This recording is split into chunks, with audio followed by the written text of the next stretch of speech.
Hi guys, good evening. मैं श्वेता सिंह। मैं अभी ये जो वीडियो है वो आबू धाबी से बना रही हूँ। मैं आज के कवि सम्मेलन की कुछ बातें आप सभी से शेयर कर रही हूँ। जितना मैं घबराई हुई थी कि आबू धाबी में पहली बार आई हूँ और पता नहीं कैसा सुना जाएगा, ठीक इसके विपरीत सारा माहौल था। ये प्रोग्राम जो है वह सीए एसोसिएशन का प्रोग्राम था, जिसमें दक्षिण भारत के भी बहुत सारे लोग यहाँ पे पदाधिकारी उपस्थित थे। इन लोगों की मेन जो लैंग्वेज है वो इंग्लिश है। तो पहले तो जब मैं वहाँ पर पहुँची तो ये लोग दो शब्द भी हिंदी के बोल नहीं पा रहे थे। तो मुझे ऐसा लगा कि जब इंग्लिश में ही इन्हें बात करनी है और इनको हिंदी की पता नहीं कितनी समझ होगी और कविता तो क्या ही समझेंगे ये लोग। मन में एक संशय लेकर के मैं ऑडिटोरियम में पहुंची। लेकिन जब मैं सरस्वती वंदना शुरू की पढ़ना, तभी जो प्रतिक्रिया उन लोगों की आई ना, तब मुझे लगा कि अरे भाई, हिंदी की तो काफ़ी जानकारी है इन्हें और समझ तो रहे हैं ये लोग।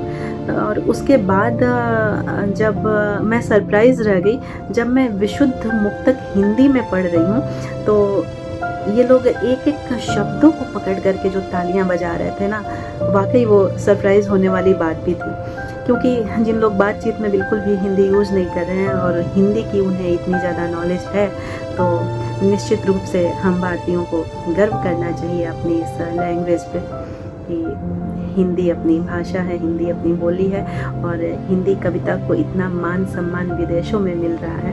तो निश्चित रूप से हमें तो अपनी इस भाषा पर गर्व करना ही चाहिए। और रही बात दुबई की, तो दुबई का कल का प्रोग्राम अद्भुत रहा।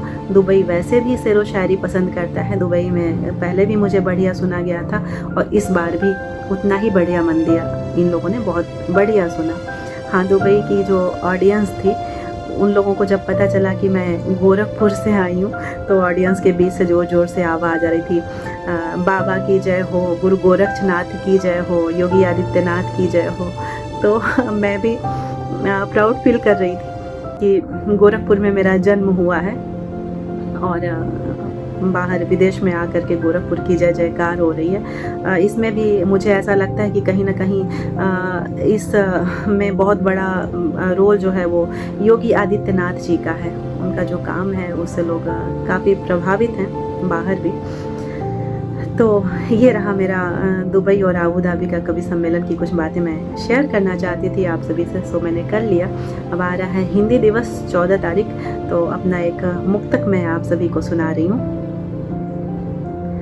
हमारे भाव प्रगटन की सहज आधार है हिंदी, कभी पुचकार है हिंदी, कभी ललकार है हिंदी। हमारी सोच हिंदी की, हमारे स्वप्न हिंदी के, हमारी सोच हिंदी की, हमारे स्वप्न हिंदी के।